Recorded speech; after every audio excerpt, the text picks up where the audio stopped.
So, good day, everyone.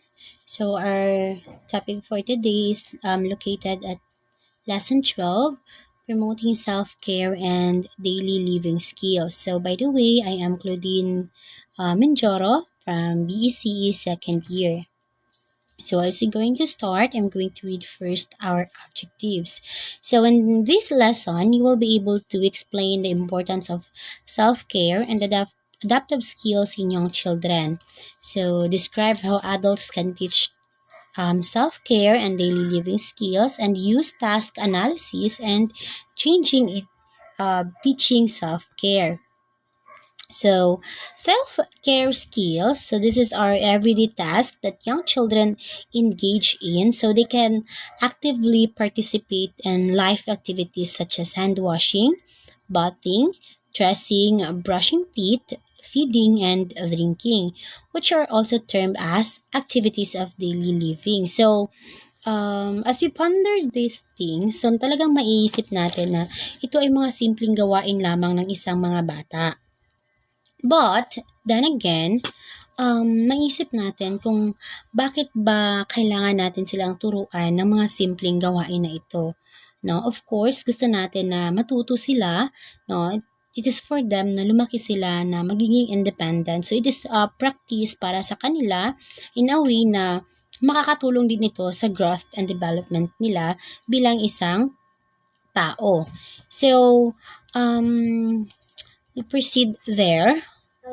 So, typically, developing children learn self-care skills within a give time period and act as faster pace as compared with children who are at risk for developmental delays. Nonetheless, all children learn when teachers and adults use developmentally appropriate practice. So, ano ba itong mga appropriate practices na sinasabi dito? So, including modeling and scaffolding. So, when we say modeling, so kung matatandaan natin yung theory ni ni Albert Bandura about dito sa modeling. As we all know na yung mga bata is talagang they are great imitator, they are great observant sa atin. Even yung sa pagsasalita natin, talagang ginagaya ng mga kabataan.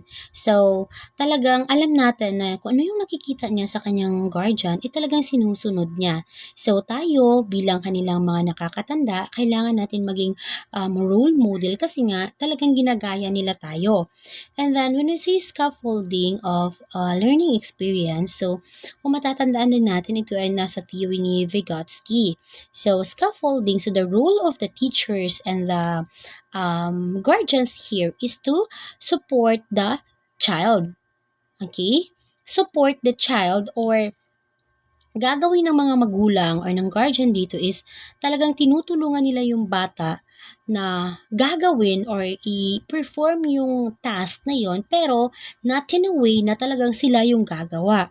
Okay, like for example, in scaffolding, yung mga estudyante natin, so as a BCE teacher, or an early childhood educator, future educator, no, tayo ay magtuturo ng mga bata. Tayo ay magtuturo ng mga kindergarten. So, alam naman natin na yung mga ibang bata is talagang hindi nila alam on how to open the biscuits, the candies na meron sila. So, yung gagawin ni teacher doon, yung role ni teacher doon, of course, technically, tutulungan ni teacher yung bata. So, ang gagawin ni teacher is i-open niya lang yung biscuit ng konti, yung i-guide lang kumbaga ni teacher yung bata. So, i-open ni teacher yung biscuits and then yung bata na yung tatapos ng gawain na yun. So, that is the power of scaffolding. So, hindi yung talagang totally si teacher yung mag-open ng biscuits for the children or for the kids. So, dapat i-guide lang natin yung mga bata. So, we should need to take note on this. Adults need to know when to provide support and when to let go and allow a child to perform a task on his or her own. So, alam din naman natin, lalo na sa mga anak natin, kung kaya ba yan nila or hindi. Pero kapag alam natin, kung feel natin na kaya nila, you should do their own. So, kaya na nila yan. So, gagawin na nila yan. So, kasi hindi naman talaga tayo palagi nasa tabi nila. Now, not all the time, sunod tayo ng sunod sa kanila. And paano na lang kung wala tayo sa tabi nila? We are going to work or nandito tayo sa school. So, para din ito sa kanila na matulungan din nila yung sarili nila in case manula tayo sa tabi nila. No? Para ito sa mga bata na mag-grow sila independently. So, it is a practice for them. So, but we should need to think on this. No? How can we teach self-care skills to young children? So, paano ba natin matuturuan ng mga basic skills yung ating mga kabataan? So, using direct teaching and scaffolding, children learn primarily through observation and with a responsive adult. So, yung mga bata is talagang mag-observe yan. So, talagang, di ba, gusto nilang gagawin. For example, maglalaba ka. Gusto nilang maglaba din, no? And then tayo na mga magulang or tayong guardian is ayaw natin kasi nakakaabala lang sila, kumbaga, no? Talagang nagasamok-samok lang sila sa atin. So, yung gagawin ng mga magulang, papagalitan yung mga bata and then bumalik ka doon, umupo ka doon, umalis ka sa harapan ko kasi pagod na nga, tas ginasamok ng mga bata. So, most of the time, yun yung mangyayari. But, we should need to allow children na mag-observe sa atin, no? Na dapat tayong mga magulang are kanang sensitive din sa mga bagay na ganun, no? Kasi it's their way of learning, ano? Gusto nilang mag-observe kasi gusto nilang matuto. Okay.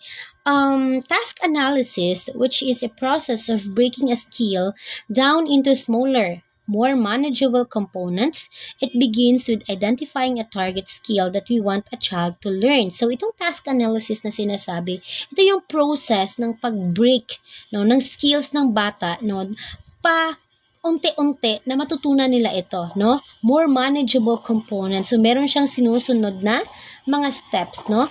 Kailangan alam ng bata kung ano yung gagawin niya or kung ano yung target na gustong gawin ng mga bata or gustong matutunan ng mga bata. So, these are examples of task analysis na na-show dito. So, how to wash your hands properly. So, meron tayong dapat steps. Now, these steps must be presented alongside pictures for your child to easily follow. Kasi meron mga kabataan na talagang kahit pa ulit-ulit mong tinuturo sa kanila, is hindi pa din nila yun makukuha or hindi nila yun magigets. So, as a parent, yung kailangan natin gawin is maglagay tayo ng mga posters doon sa ating CR, sa ating lababo. Kasi sometimes yung mga bata talaga is malilimutin yan sila. So, madali din sila makalimot kasi hindi naman lahat ng bata ay parehas. So, mayroong mga steps sila na dapat sundin. So, ikaw na magulang, sasabihin mo ito sa kanya, okay anak, you should need to turn on the faucet, you should put hands under the faucet, pump soap, rub hands, rinse hands, turn off the faucet, get paper towel, dry hands, and then throw away paper towel or the trash can. So, and that way, yung mga bata is talaga masusundan na nila. But before that, kailangan mo din yan gawin as a parent. No? Anak, kailangan natin i-turn mo na itong faucet. At first, kailangan talaga na tayo mismo yung gagawa at talagang susundin nila. So, mayroong tawag doon, no? It is no, kasi tandaan natin itong mabuti, no, na task analysis is a form of training. So, ipapasa mo yun sa anak mo, yung ginagawa mo. So, a sequence that provides a step-by-step process. So, yun yung sinasabi ko. No, ikaw muna ang gagawa, tapos yung anak mo naman, susundan yun ng mga anak mo. So, task, forward training, okay, ito yung forward training dun sa task analysis na sinasabi. An adult performs the first step with the child, and then the adult does the rest of the steps. So, una, yung forward training, ako, yung gagawa muna. So, anak, ito yung gagawin. I-turn natin yung faucet, okay? Babasain ko yung kamay ko, and then pagkatapos nyan, kukuha ako ng anong gagawin natin, anak. So, si anak is kapag nabasa na yung hands niya, kukuha siya ng soap, and then sabunan niya yung kamay niya. So, yun, hanggang pasunod-sunod na yun. So, yung bata na, or yung gagawa nun sa the rest of the steps. And then in backward chaining, an adult performs all the steps and leaves the last step to do with the child. So yung gagawin dito sa backward chaining, yung adult is gagawin niya lahat ng step. Okay, ito yung gagawin. I-on ang faucet, ganyan, tapos basain, sabunan, tapos banlawan, pagkatapos ito. So, ang children na naman ang gagawa. So, that is backward chaining. So, hanggang sa masusundan niya ng bata. Kasi, yung mga bata naman talaga is hindi naman sila kailangan na talaga i-force na ito yung gagawin nila. No? In one blink of an eye, talagang magagawa na yan nila. So, hindi. Paunti-unti hanggang matututo sila.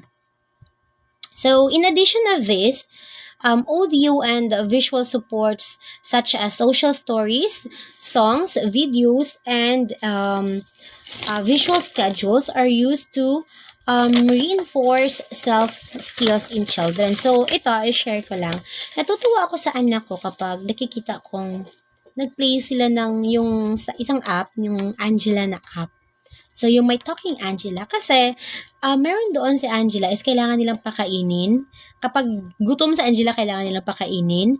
Kapag si Angela ay feeling dirty na siya, kailangan nilang paliguan. And then, kapag pumunta sa banyo, ito yung gagawin nila.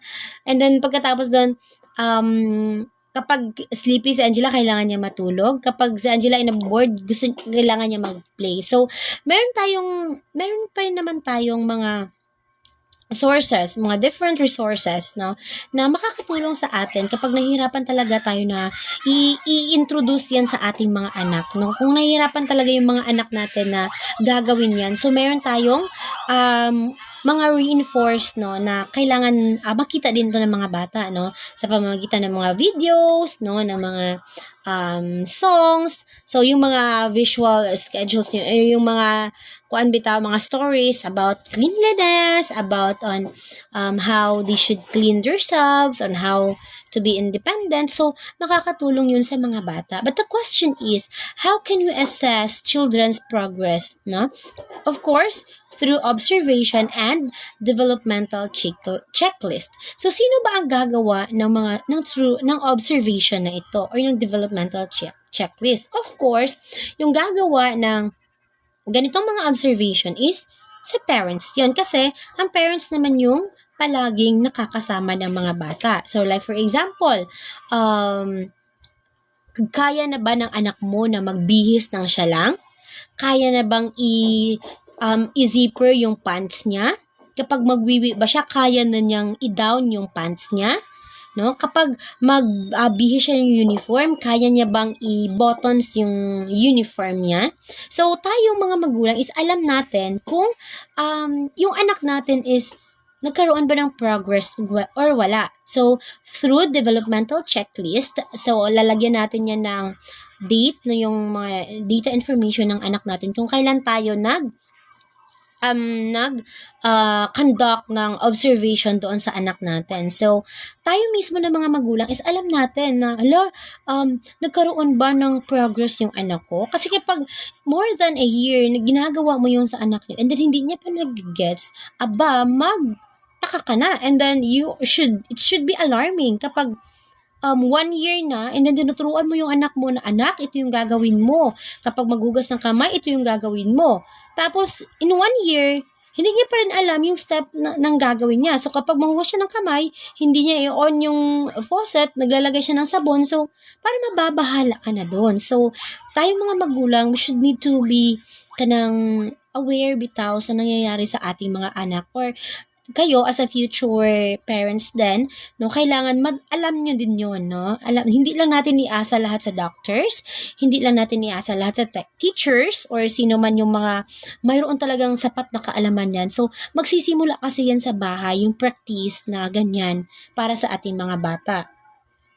So, in summary, so this lesson discussed the various reasons that all children need to learn self-care and adaptive skills, as well as how early childhood teachers can develop those skills through direct instruction, scaffolding, and task analysis. So, yun nga. So, yung gusto kong ipahatid na talaga sa inyo is talagang yung mga bata is dapat as they grow older, dapat bata pa lang sila, talagang matututo na sila on how to take care of themselves, no, na kahit wala yung mga magulang nila sa tabi nila, alam nilang alagaan yung mga sarili nila. As well as we as a future early childhood teachers, no, dapat alam natin, no, na talagang yung mga bata ay dapat meron silang i-develop na skills, no. Dapat tayo is makatulong tayo doon din, no, na ma-develop yung mga skills na yon through direct instruction, and yun yung sinasabi kanina, scaffolding and task analysis. So kasi alam naman natin yung mga bata is matatalino talaga yan. So they are very observant, they are great imitator, and talagang tuturuan ng dapat natin sila at need na i-practice ng i-practice. And then masasabi na lang natin sa sarili natin na it's a success, and matututo talaga yan sila, no? Basta meron lang tayong tiyaga, no? Patience and love para sa kanila. So, that's our fault for today. I hope you've learned something from me, and thank you so much.